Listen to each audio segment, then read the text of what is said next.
வணக்கம், வெல்கம். இது சிம்பிளி சமையல். நான் உங்கள் ரேகா. எல்லோரும் நலமுடன் இருக்க இறைவனை வேண்டுகிறேன். லீவ் விட்டுருச்சு, நிறைய பேர் ஊருக்கு போயிருப்பீங்க, டூருக்கு போயிருப்பீங்க. அந்த மாதிரி ஒரு 2-3 நாள் வெளி சாப்பாடு சாப்பிட்டுட்டு திரும்ப வீட்டுக்கு வந்தோடனே ஃபஸ்ட்டு உங்களுக்கு என்ன சாப்பிட தோணும்? எனக்கு நல்ல சூடாக ஒரு அருமையான தக்காளி ரசம் வச்சு அப்படி சாப்பிட்ணும் அப்படின்னு தோணும். அப்படி உங்களுக்கும் தோணுச்சுன்னா கண்டிப்பாக இந்த தக்காளி ரசமும் அது கூட ஒரு அருமையான இந்த கார முட்டை வறுவல், அப்படி சைவமாக இருந்தீங்கன்னா ஒரு நல்ல உருளைக்கிழங்கு வறுவல் செஞ்சு சாப்பிட்டு பாருங்கள்.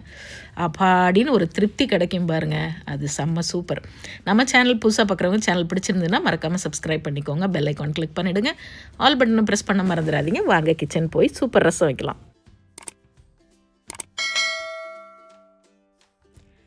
நல்ல பழமாக இருக்கணும் தக்காளி. பெருசாக இருந்தால் 2 தக்காளி போதும். இது கொஞ்சம் குட்டி குட்டி தக்காளியாக இருக்கனால நான் 4 எடுத்திருக்கேன்.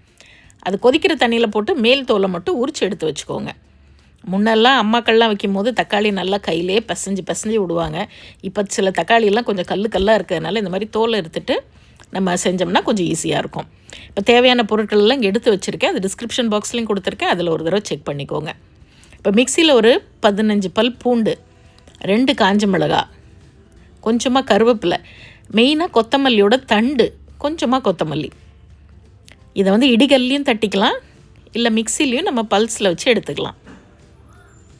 இப்போ இது கூடவே 1/2 டீஸ்பூன் கொத்தமல்லி, அதாவது தனியா, 1/2 டீஸ்பூன் மிளகு, 1 டீஸ்பூன் சீரகம். இந்த சீரகம் கொஞ்சம் தூக்கலாக இருக்கணும், அப்போ தான் இந்த ரசம் நல்ல டேஸ்ட்டாக இருக்கும். இதெல்லாம் உட்காந்து எனக்கு அரைச்சிக்கிட்டு இருக்க டைம் இல்லையே அப்படின்னு நினச்சிங்கன்னா நம்மளுடைய செந்தூர் ரசப்பொடியை வாங்கி செஞ்சு பாருங்கள். பக்குவமாக இந்த பூண்டை தவிர எல்லாமே நம்ம ரசப்பொடியில் இருக்குது. 2 டேபிள் ஸ்பூன் ரசப்பொடி போட்டிங்கன்னா கமகமன் ரசம் ரெடி ஆகிடும். ஃப்ரெஷ்ஷாகவும் செஞ்சுக்கலாம், ரசப்பொடி போட்டும் செஞ்சுக்கலாம். இப்போ இது எல்லாத்தையும் பல்ஸ் மோடில் பல்ஸ் பண்ணி எடுத்து வச்சுக்கோங்க. ஜஸ்ட் கொரகொரப்பாக இருக்கணும், பேஸ்ட் மாதிரி அரைச்சிடக்கூடாது. இப்போ தக்காளியை அதே மிக்சியில் போட்டுங்க. கூடவே ஒரு 3/4 டீஸ்பூன் உப்பும் போட்டு நல்லா அரைச்சிட்டு வந்துடுறேன். நான் இன்றைக்கி வைக்கிற ரசம் ஒரு 4 பேர் தாராளமாக ஊற்றி குடிச்சிக்கிட்டே சாப்பிட்லாம், அந்த அளவுக்கு. இப்போ அரைச்ச தக்காளியை உள்ளே போட்டாச்சு. இந்த தக்காளி கொஞ்சம் புளிப்பாக இருந்ததுன்னா புளி சேர்க்க தேவையில்லை. அப்படி இல்லைன்னா கொஞ்சமாக புளி சேர்த்துங்க. எப்பயுமே இந்த தக்காளி ரசம் ரொம்ப புளிப்பாக இருக்கக்கூடாது, அப்போ டேஸ்ட் இருக்காது. இப்போ வேணுங்கிற அளவுக்கு தண்ணி ஊற்றிக்கோங்க. இப்போ இது ரெடி ஆகிடுச்சா? கடாயோ பாத்திரமோ வச்சுக்கோங்க. ஒரு 2 டீஸ்பூன் எண்ணெய் ஊற்றிக்கோங்க.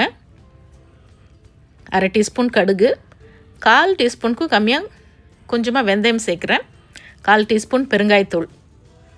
ஸோ இது 2 பொரிஞ்சு வந்தோடனே நம்ம இடித்து வச்சோம் இல்லையா அந்த மசாலா, அதை ரெடியாக எடுத்து வச்சுக்கோங்க. ஒரு சின்ன தக்காளியை பொடியாக நறுக்கி உள்ளே சேர்த்துக்குங்க.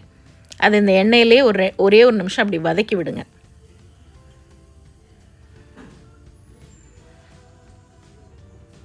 இப்போ நான் இடித்த மசாலாவில் என்ன பண்ணுறேன், 3/4 ரசத்துக்கு போட்டுக்கிறேன், ஒரு 1/4 தனியாக வச்சுக்கிறேன். அதை நம்ம முட்டையில் சேர்த்து செய்ய போகிறோம்.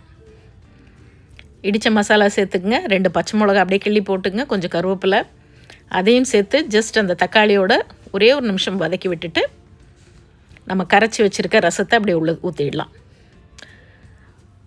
தக்காளி ரசம் ரொம்ப புளிப்பு மட்டும் இல்லாமல் பார்த்துக்குங்க. புளி தேவைப்பட்டால் சேருங்க, இல்லைன்னா வேண்டாம். இன்னும் கொஞ்சம் கூட தண்ணி சேர்த்துக்கலாம். அந்த மிக்சிலே கொஞ்சம் தண்ணி ஊற்றி அப்படியே அரைச்சி அப்படியே கழுவி ஊற்றிடலாம். இப்போ எல்லாம் உப்பு, புளிப்பு, காரம் எல்லாம் கரெக்டாக இருக்கான்னு ஒரு தடவை செக் பண்ணிக்கிங்க. அப்படியே ரசம் கொதிச்சு அப்படி பொங்கி வரும்போது கொஞ்சமாக கொத்தமல்லியும் தூவி அப்படியே ஆஃப் பண்ணிவிடுங்க. வேணுங்கிறவங்க மேலே 1 டீஸ்பூன் நெய் ஊற்றிக்கலாம், ஒரு சின்ன துண்டு வெல்லம் கூட சேர்க்கலாம், அது விருப்பம். அவ்வளோதான். எவ்வளோ ஈஸியான ரசம், ஆனால் டேஸ்ட்டு ரொம்ப அருமையாக இருக்கும். ஸோ ரசம், தக்காளி ரசம் ரெடி. இப்போ அடுத்தது இதுக்கு ஒரு சூப்பரான கார முட்டை செஞ்சிடலாமா? கார முட்டை வறுவல் 2 டீஸ்பூன், நான் 3 முட்டை எடுத்து வச்சுருக்கேன். ஸோ 2 பேர் சாப்பிட்றதுக்கு கரெக்டாக இருக்கும். ஒரே ஒரு வெங்காயம் பொடியாக நறுக்கி சேர்த்துங்க, 2 டீஸ்பூன் எண்ணெய், அந்த வெங்காயத்துலேயே கொஞ்சமாக சால்ட்டும் கருவேப்பிலையும் சேர்த்து லைட்டாக அப்படி கோல்டன் ப்ரௌனாக வதக்கி விட்டுட்டு இப்போ நம்ம இடித்து அந்த மசாலா இடித்தோம் இல்லையா, அதை இதில் போட்டுருங்க. அது அப்படி ஒரு டேஸ்ட்டும் அப்படி ஒரு வாசனையாகவும் இருக்கும். 1/4 டீஸ்பூன் செந்தூர் மஞ்சத்தூள், 1/2 டீஸ்பூன் செந்தூர் தனி மிளகாய்த்தூள், அந்த மசாலா வெங்காயம் எல்லாத்தையும் ஒன்றா சேர்த்து அப்படியே வதக்கி விட்டுடுங்க.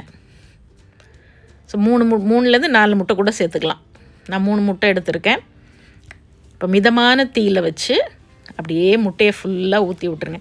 இது நீங்கள் தோசை தவாலையும் செஞ்சுக்கலாம், இல்லை இந்த மாதிரி பேன்லேயும் செய்யலாம்.